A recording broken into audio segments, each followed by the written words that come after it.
Frater dunks on Damien Echols. People are going to lose their minds over that.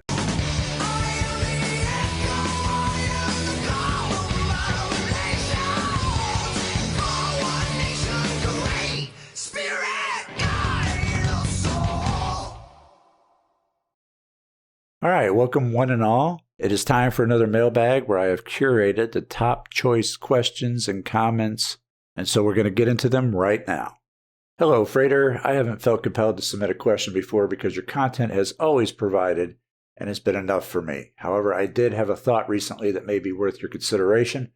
Per your suggestion, for which I am forever grateful, I have taken to the GD path laid forth in the book by Liam Thomas Christopher, Kabbalah, Magick, and the Great Work of Self-Transformation. Having gone through the curriculum, is there anything you wish you knew before having gone through each grade or the course as a whole? Also, any thoughts on future supplemental material or perhaps creating your own grade-based curriculum? Lastly, I'd like to say thank you for all the time and effort you put into your work. It is greatly appreciated. All right, so that's a really good question.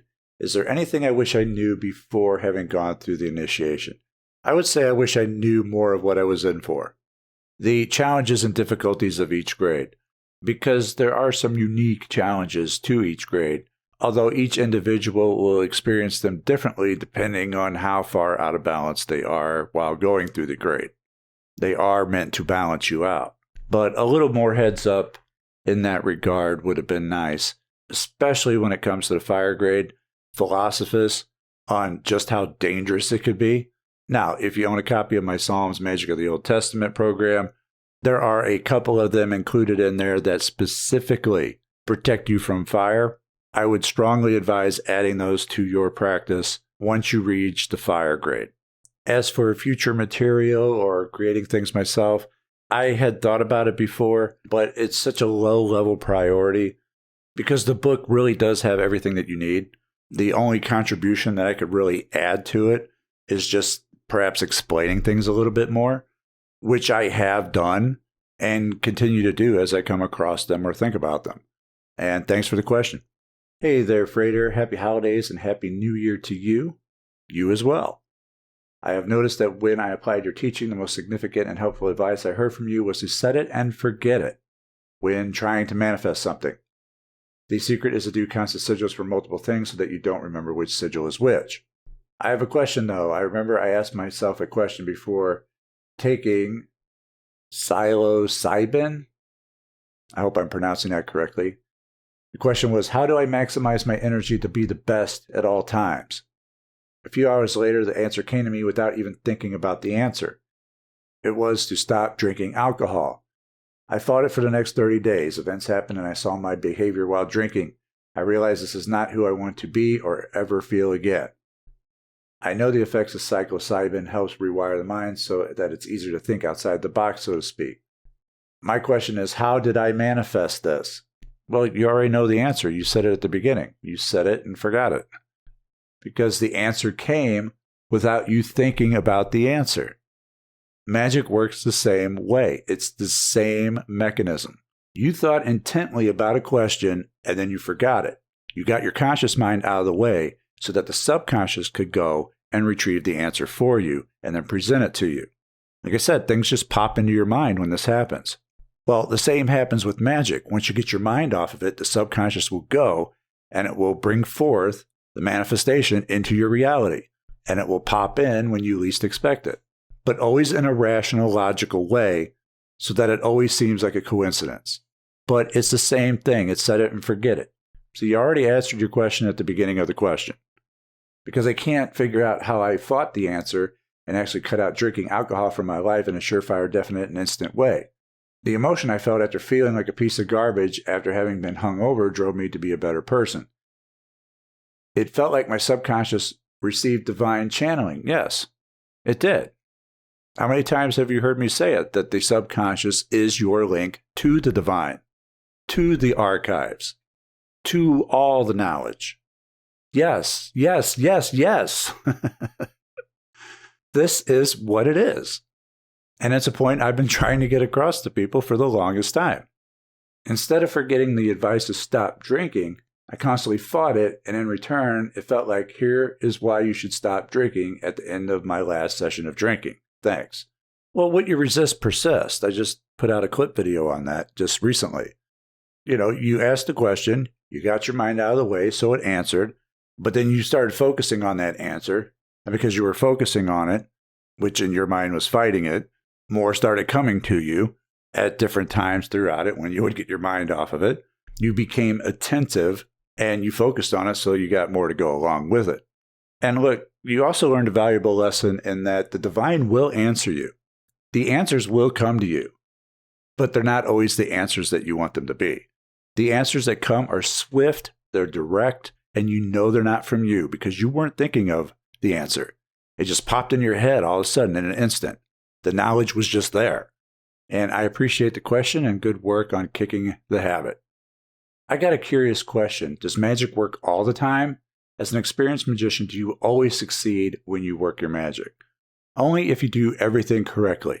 And we're all only human, so errors can be made. So no, not always. But most of the time, yes. And it's for exactly this reason that I developed the Laws of Magic series. Because that program goes over what and what not to do. And we just went over one in the last question, the law of least expectancy. Magic will manifest when you least expect it. You have to get your mind off of things to allow it to manifest. But if you're constantly consciously dwelling on it, then that is lust for results and it will not manifest. And that's one of the hardest laws for people to get down because they constantly think about the magic that they've done and when is it going to happen? When if they just put it out of their mind and moved on to something else, then that allows for it to happen. And that's just one out of 100 laws of magic in the Laws of Magic series, volumes 1 and 2, at mindandmagic.com. It is an invaluable program to help diagnose your magic to what you should and should not be doing in order for it to work. And every single time that my magic has failed, it's because I broke one of the laws of magic. And I want to thank you for the question, even though I know people are going to think that I wrote this one myself since it fits so perfectly with the plug for my program. But honest to God, I didn't write it, and it is the best answer that I have for it. What's the best chance for your magic working? Following the laws of magic. Plain and simple. All right, so this one was on the video for Frater Got High Accidentally, the Thoth Life video. I'm actually really intrigued about your change of heart. I used to use all manner of hallucinogens for the instant insight that you were talking about in the video. Although at the time, I wouldn't have been able to adequately describe its appeal like you did. I stopped doing that for many years because of the paranoia it would bring me and the addiction I had to it. My Mars is in Pisces. I am quite excited about the prospect of a low-grad body high that is non-psychoactive. Keeping it in check this time, of course. Well, I haven't had a complete change of heart. Delta 8 may not be as strong as regular THC, but it can goof your head up a little bit. It's just not as much, so you feel it more in the body than just the head. For me, it's only good for one thing, and that seems to be the theme of this video, as one is starting the forum here, and that is meditating and posing questions to get answers to. But for everyday chores and activities or things that I need to focus on, forget it, I can't do it. I'll end up making stupid mistakes. As you know, I'm switching over to a new computer system, which has presented its own set of challenges and issues. But I'm trying to get my accounts all hooked up to, the new system. After the last Delta 8 session, it was like I was hacking into my own accounts. Had to fill out CAPTCHAs and resetting my password I couldn't get into. I simply cannot function efficiently on it. But it didn't make me paranoid like THC would have. So yes, there is a use, but it's very far and few in between. Its biggest benefit is, set it and forget it. Exactly what we've been talking about. And I appreciate the comment. Thank you. Now, this one is about the same video. Good video. Maybe some of your or our paranoia came from the fact that it was illegal. No, not really. Not at all. I was paranoid because it gave me anxiety and panic attacks. It had nothing to do with it being illegal. Back in the day, I was not a very good dude, and I did a lot of illegal things. So it had nothing to do with that. I'm also glad that you did not have a bad experience with it. I started when I was quite young, and still do, but more responsibly now, and now have a better respect for it, I'm no longer trying to smoke it all in one sitting. Yeah, you should probably dial it back, my guy. Here's the thing. I don't smoke anything anymore. I already done wrecked my lungs a long time ago. And as such, I cannot smoke anything. Don't even want to be around it. But the edibles, those Delta 8 gummies, have so many more advantages. You're not wrecking your lungs. You don't smell like you just left Woodstock. And they're legal in most states. The only drawback, and it's not really that big of a con to me, is it's not instant. You have to wait an hour for it to kick in. So to me, the pros outweigh the cons. But again, I'm not advocating it. Old Frater saying that there's benefit to it occasionally is not to be used as a justification for continuing to do things in excess. And thanks for the comment. I'm not sure where to send a mailbag question, but I'm taking a shot. I just picked some out at random. It's really just luck of the draw. I mean, there's just so many that I just can't fit them all in. But a surefire way to get me to answer, although it may not be included in a video, but I'll at least answer, is to do a super thanks, which is like the tip jar of the channel. I'm very surprised that some of the more savvy people haven't figured out that you don't have to just say thanks when giving a tip. You could attach a question to it, and that will get you an answer, although it may not be the answer that you're looking for. Much like the divine answers are set it and forget it.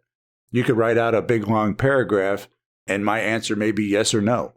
It all depends on the question itself and, of course, the level of super thanks. I'm not just going to give you a one-word answer if you made a huge donation, but I do read and answer every single super thanks. Now, it may take a while, but I do get to them. That's for future reference. Today, you won the luck of the draw. The symbolism behind Fast Love by George Michael. I asked because of the man wearing the Saturn belt buckle in the video. Okay, I'm not really seeing a question in there, but I'm going to assume that you want to know what I think about that. And I'm going to be completely honest, I do not listen to George Michael. But I do know who he is from Wham and his solo stuff from the 80s. Now, I don't have to watch the video to know the answer, but I will grab a screenshot for this video. If he's wearing a Saturn belt buckle, it's occult in plain sight. People in entertainment and those who are famous have a higher than average ratio using magic in the occult than most normal people because that's what they use to get into the positions that they're in. They don't do it because they're hitting the Delta 8 bong and are really into the woo-woo spiritual stuff, man. No, they have a practical reason for it because it helped them with their career. And they love flashing their hidden knowledge in your face because they want to show you without telling you. Because they don't want you to reach their level. They don't want to get knocked off of their pedestal. And if you're wondering about the Saturn belt buckle itself, you can look at the video on Saturn that I did. And all of the things that Saturn represents and symbolizes and corresponds to. I also have a question on how not to let the mundane overtake your magic when you are finding out what fits for you. All right, so that's a generalized question, so I'll have to give you a generalized answer because I don't know what you are referring to specifically. And the answer is just to maintain balance. It's with anything else. You have to balance the mundane with the magical. How many times have I said it on this channel that, action supports the magic and magic supports the action? Mundane action. The mundane need not be so mundane if its purpose is magical. If you're working towards something aligning with your magical goals. Okay? I have the book Liam Thomas Christopher. Well, he's a man, he's not a book, but he is on Twitter, so he does read like one. And I understand I didn't read all of it. It's not for the faint of heart. Continue to do the great work. You've helped me more than you realize. Thanks again. And you are most welcome. I do appreciate the questions and the comment. We're still going. Would a lesser banishing ritual of the pentagram have the same effect as an uncrossing? No. They are completely different things. An uncrossing is the same as an exorcism. It's a type of mini exorcism to rid oneself of any nasty attachments that they may have acquired, low-level entities and the like. And I use the term mini exorcism not to describe its potency, because they are quite powerful. I just use that term because it's not an exorcism that someone is performing on you. You are performing it on yourself. that is meant to break loose a bunch of the garbage and low-level entities that may be clinging on. The LBRP is designed to clear your ritual space, clear your mind, and keep and hold back any elemental interference. So when you see the pentagram, you think elements. And when you see the hexagram, you think planetary. Okay, and if you remember that, anytime you see them or a ritual involving them, you'll know what it's about. Hexagram, planetary influences. Pentagram, elemental influences. And I appreciate the question. It's a good one.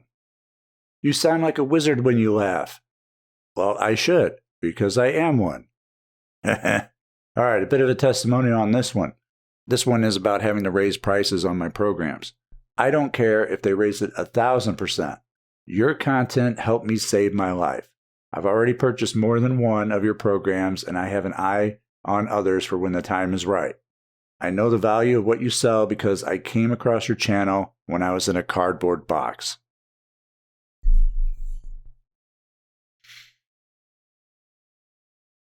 Oh, man, you're getting me teared up here. Thank you, and I'm certain that anyone smart enough will recognize through all your free content that the extra fees are not something to be deterred by. Oh, man. I haven't read this before, but just reading it out loud just really hit me. I'm just going to keep recording. I'm not even editing this.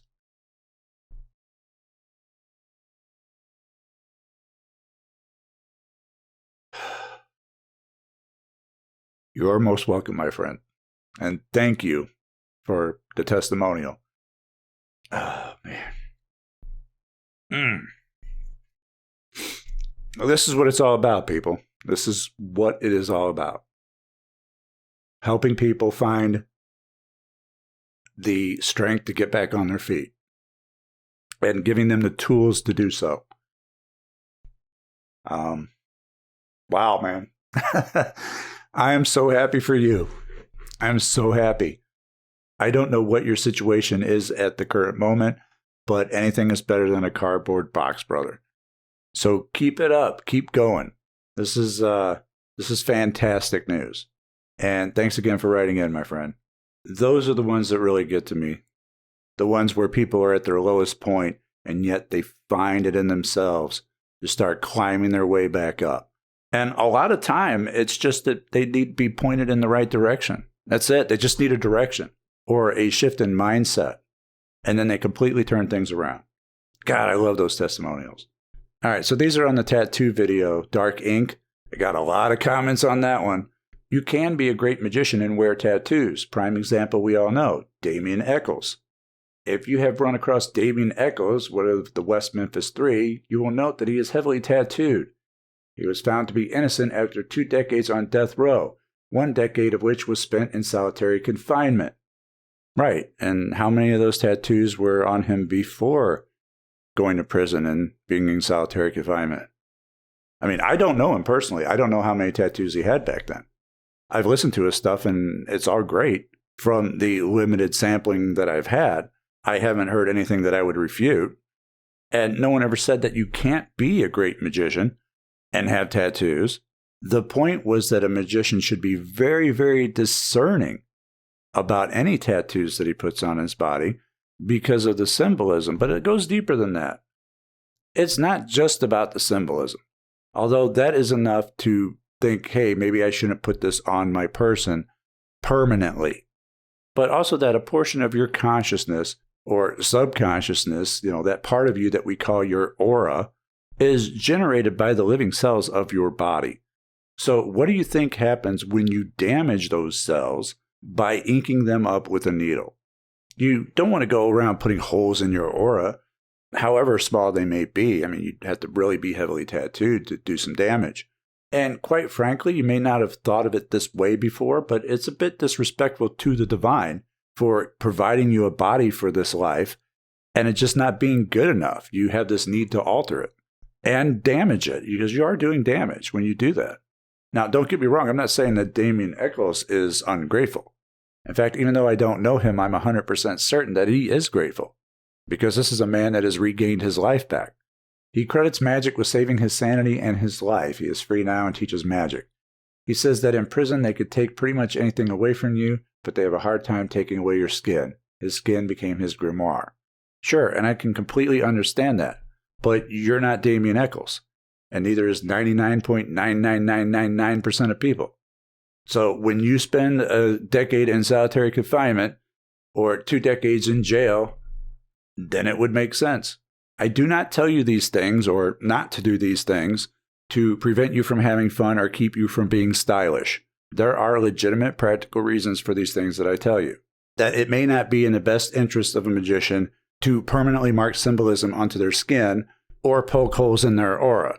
And I think even Damien Echols himself said that he had damaged his aura like that. I may be mistaken, but I think I remember hearing that in one of his videos that I watched. I could be wrong about that. If it wasn't him, it was somebody else. But I think it was Echols. Like I said, I don't know him personally. I've never met or talked to him. All the content that I've watched from him has always aligned with everything that I've been teaching. Now, again, I don't know when he first started tattooing. It could have helped get him into prison. We certainly know that he was getting them when he was in prison, if it became his grimoire in prison. And likewise, they may have helped him get out by symbolic correspondences. Right? The point is that a magician has to really, really consider the pros and cons and the risks involved. I didn't say that if you have ink, you can't be a great magician. I'm saying that magicians need to think about what they're doing instead of like, oh, I just want to get a tattoo. I just feel like I like the ponies. Now, I know plenty of people like that just get tattooed on a wild whim. Oh, just out of the blue, get a new tattoo without putting any real consideration into it. So I really wanted to clear up any misunderstanding with that. But since you brought it up, I was going to title this video Set It and Forget It for the very first questions. But now I think I'm going to title it Frater Dunks on Damien Echols. Just about as clickbaity as a title as you can get. It'd probably get like thousands of views. But I'm not really dunking on him because he's really the only one who has a really legitimate reason that I've heard to ink themselves up really that much. So sorry for the clickbait, but, you know, don't hate the player, hate the algorithm, son. People are going to lose their minds over that title. I already know. You know, I purposely don't talk about other magicians or people, at least by name, but, you know, he was pretty specific to the subject of tattoos. So when people say, but Damien Echols has tattoos, that's because Damien Echols' situation gave him legit need, and you're not Damien Echols. But I do appreciate the questions very much. So thank you. All right. Happy birthday, Farter. Thank you, but I swear it wasn't me. All right. One more. I want to say, Frater, about 4 years ago, I found your teachings. My life has changed in such a positive way from the path you showed me. A normal person would not believe it. I did the initial neophyte stuff for about 8 months religiously. I decided not to move to the next level because I was not ready yet for that commitment. The deep spiritual understanding of the world and my relationship with angels has remained strong. I'm coming back to your videos today because I feel hungry and very blessed. Thank you for all the videos. You are doing greater work than any pastor or priest ever could. You are blessed and highly favored, my friend. Thank you so much. And I appreciate the kind words. Thank you very much. But I would be remiss if I didn't mention Bill Donahue. He's a fantastic pastor on YouTube who understands the subconscious mind and a lot of this stuff. I have mentioned him before, but it's been a long while, and I'm going to throw his name out here once again because a lot of his videos are fantastic. And that will about do it for today. I certainly appreciate all the comments and questions that I received.